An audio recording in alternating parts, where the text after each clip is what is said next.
Another banger.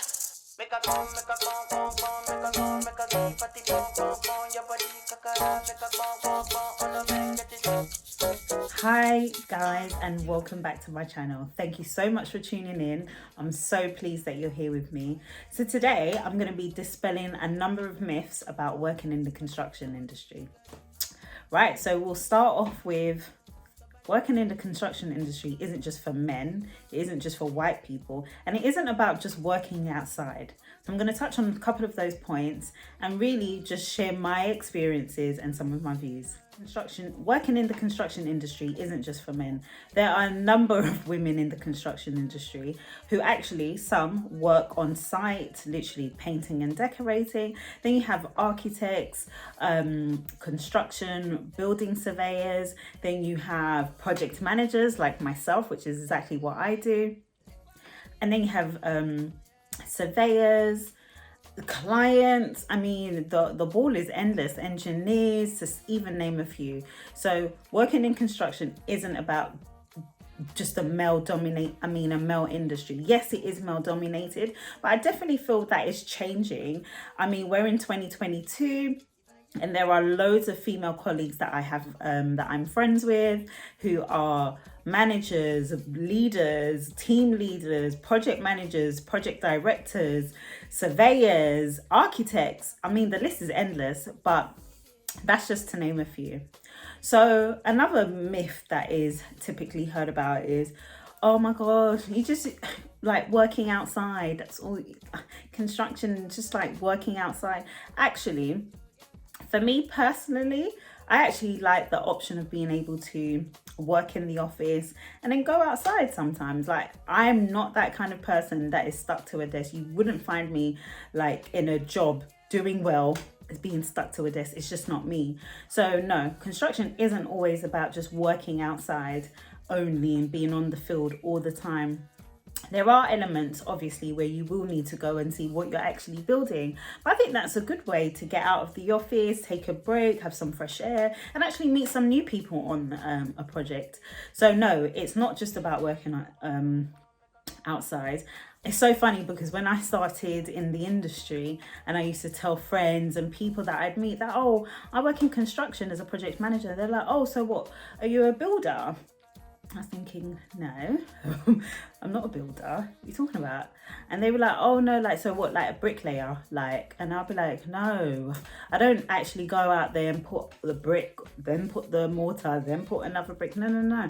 I don't do that. I'm a project manager. I'm based both on site and in the office, and my role varies as a consultant. So yeah, construction is just for white people.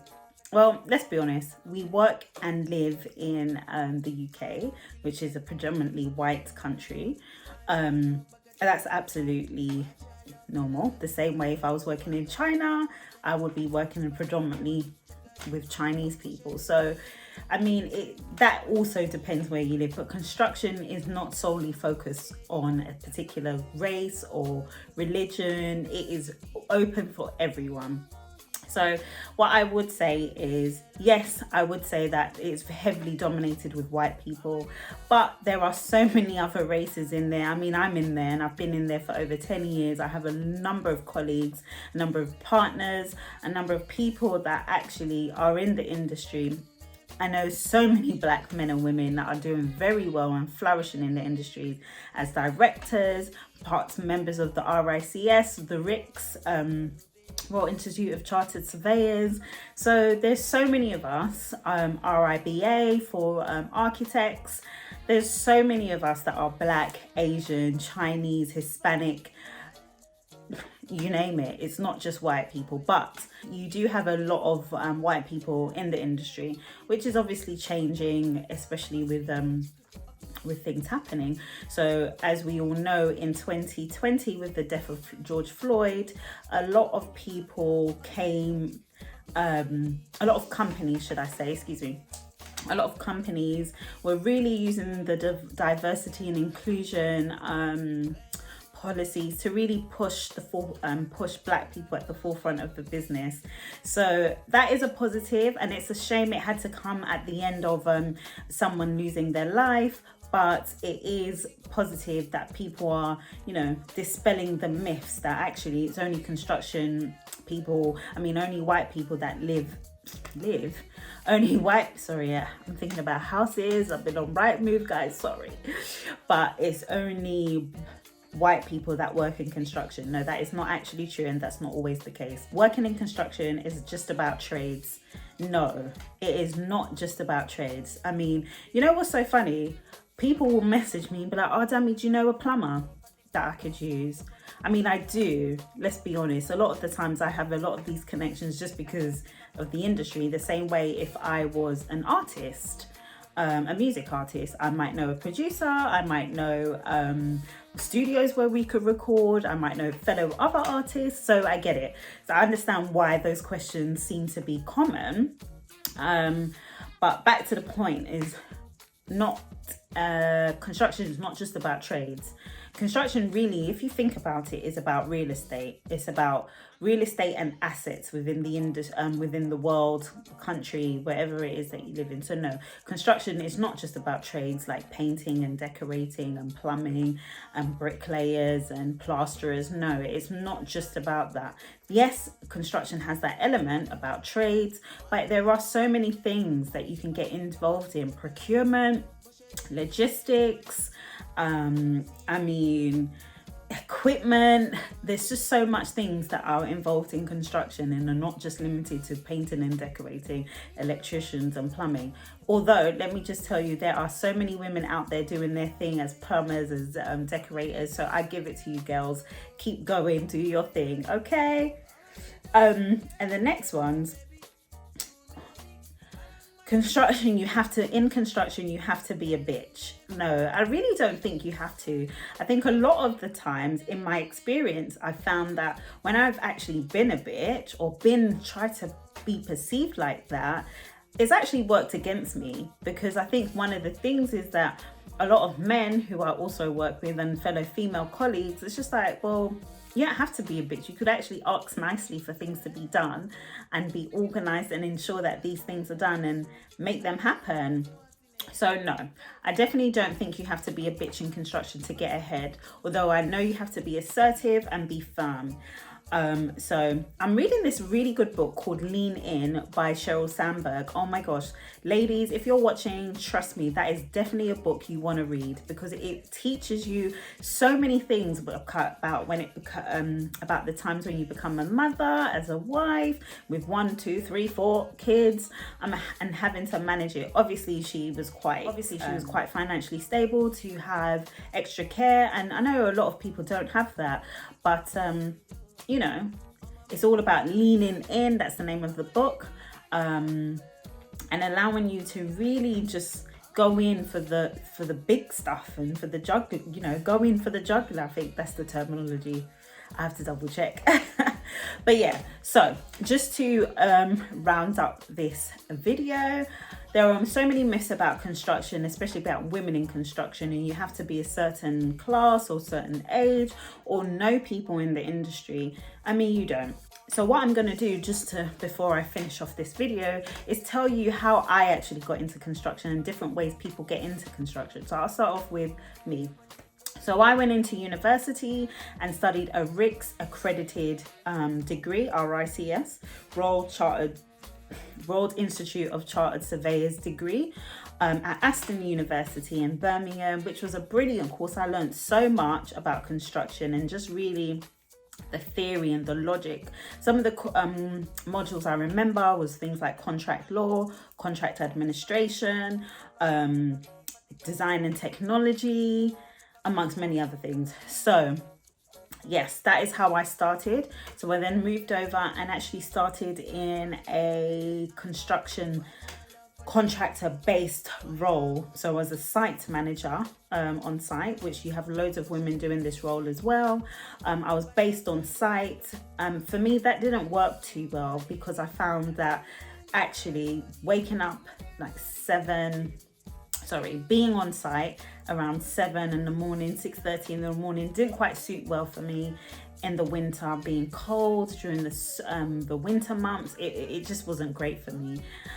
What I did love about it, however, is actually learning the practical. I think this is priceless when you're in construction, because you'll be hearing about so many terminologies and stuff that you learn at university during the modules. For example, like I mentioned, design technology, learning so much things about all of these items, all of these materials, and you're like, okay, so how does that quite work out then? But actually being on site in the midst with the builders, the surveyors, the architects, the plumbers, the guys laying the screed, the guys putting in the underfloor heating, the lighting, the trays, it's just like, oh, what's that then? Which is what I found myself doing on site. So that was brilliant. I learned so much that I wasn't able to capture during my degree, and used my practical experience as a sandwich, and that worked perfectly well for me. So I think I did about 2 years of that. I then moved over to another company, which was solely based on the more consultant side. And that is where I feel like I flourished, because I felt like I wanted to work more with other professional consultants, working more with the clients, getting more involved in, the decisions, and getting their ideas as to, okay, why are we building it? So just as a breakdown, because I've struggled to understand exactly what we do in the beginning. So at first you have the client team. Yeah, then you have the design team, and literally as it is, the design team, they design the building or whatever it is, the school, the hospital, your home where you're sitting in right now. So they design that, everything. So you're in that team. Typically you'll have an architect, you'll have a structural engineer, you'll have an M&E engineer, mechanical and electrical engineer, you'll have a building control officer or approved inspector, you'll have a project manager, a cost consultant. They work together hand in hand usually. And then there's various other things. You might have a rights of light specialist. You might have an acoustic consultant. So there's so many avenues that you can get into. Remember I said earlier, it's literally not just about putting brick on bricks, which is great for some, and it's not just about trades, and it's not also just about architecture, and there could be archaeologists that you get involved, specialists on sustainability, which are called BREEAM consultants. There's so many things that you really get to involved with in the industry that is actually it's brilliant. You have lighting consultants, well, first of all, what type of lighting, what mood are we going for in this new corridor? What are we trying to achieve here, in the foyer? What are we doing? We need beautiful specialists that are thinking and creatives like that. And I think one of my favorites who I love working with are architects and interior designers. I think without those guys, honestly, you're literally just sitting on concrete. So no, those guys are brilliant to work with. So yeah, so I digress. I go back. So what I was basically trying to say is, so you have the client, who typically the money guys, the ones that are actually giving the money, maybe a client representative, maybe one of the end users representative. It depends. You could just have one client. It could be a group of people. Anyway, obviously these people are considered as the stakeholders. So that's that. Then you have the design team, who I've just mentioned a number of them. I'm part of those. Who you would call as the design team. Then you have the contractor, who also has its own team. He also has its own, they also have their, I say he, it's not always about he. She or he may also have their own architect. They'll have their own in-house cost consultants, site managers. These are the guys that actually go on site, are predominantly based on site, sit in those cabins like you see in my last video, and monitor the progress of the contractors, of the subcontractors. So they're the main contractor. Then you have subcontractors. So with subcontractors, they are the guys that are doing the work. So these are your real men and women out here doing the work that you want to see, that you want to live in, that you want to be so proud of, and that you pay a lot of money for. So these are the guys that are the actual tradesmen. So these are plumbers, these are painters, these are just carpet layers, floor fitters. I mean, the list is endless. So there's so many parts of the a construction project or team that are very important, and everybody is so key to the progress and successful running of any project or construction project. So that's how I got into construction. So just to backtrack a little bit, I started off at university. I then went on to a site manager role where I was predominantly based on site. Found that that didn't quite work out for me, so then I moved on to working with the consultants, more with the client, having more meetings with them, really understanding the design before it even got to the contractors team. So that's where I've kind of been, and that's kind of where I've stayed for the past 7-8 years now. So that's working really quite well for me. And here we are. And in that process of over 10 years, I've managed to become a chartered project manager surveyor. That's actually what the title is. Oh my god, so I'm not gonna lie to you, I failed the first time. I think I sat my assessment in god knows when, but I know I passed in 2018. Oh my gosh, when I failed, I was just like, that's it. Whew, you can count me out. I'm not doing this anymore, because I just thought, well, I don't want to be a part. That's long. All the work that I put in, all the studying for 6 months straight, you know, serious. I wasn't able to succeed. And then I just thought, well, whatever. And then because I wanted to go independent, like freelance, I thought, you know what, it would be really good to have something like that behind me, after my name, like so-and-so, MRICS. I thought, what, that is such a pride, especially within the industry, to be part of a professional body, one such as the Royal Institute of Chartered Surveyors, who are globally recognized in the Middle East, South Africa, the Americas, Australia, the UK, Europe. I mean, come on. I thought, what? I'm not missing that opportunity. So yeah. And just a few other questions that I know people tend to typically want to know. So how much can you earn as in the construction industry? Well, I can't speak for all projects, consultants and all site managers, etc. But as a project manager, typically you can earn between 31,000 through to at over £100,000 a year. So it really depends on your experience and your knowledge and your exposure and your qualifications. So that's one way to get into the industry. Other ways are literally, people may have done a history degree and found that actually I quite want to go into construction, and I quite want to be a project manager or a surveyor or a building surveyor, whatever it is that they want to achieve. They can do that by doing a master's that is accredited by the RICS, or is specific to what they're trying to achieve and go into. Some people start up in trades and actually get into construction that way by being a decorator, or, you know, go into a plumbing course. So it really depends on what you want to do, but that is essentially how I got into the industry. That would be it. I don't want to take too much of your time. So guys, if you have any other questions about what you want to do, how you get into it, let me know. I'll be doing more videos like this, more sit down videos, because I think it gives more value to you, I hope. If there's any questions you want to know, please hit me up and I'll be glad to do it for you. Oh, and thanks guys. See you. Bye.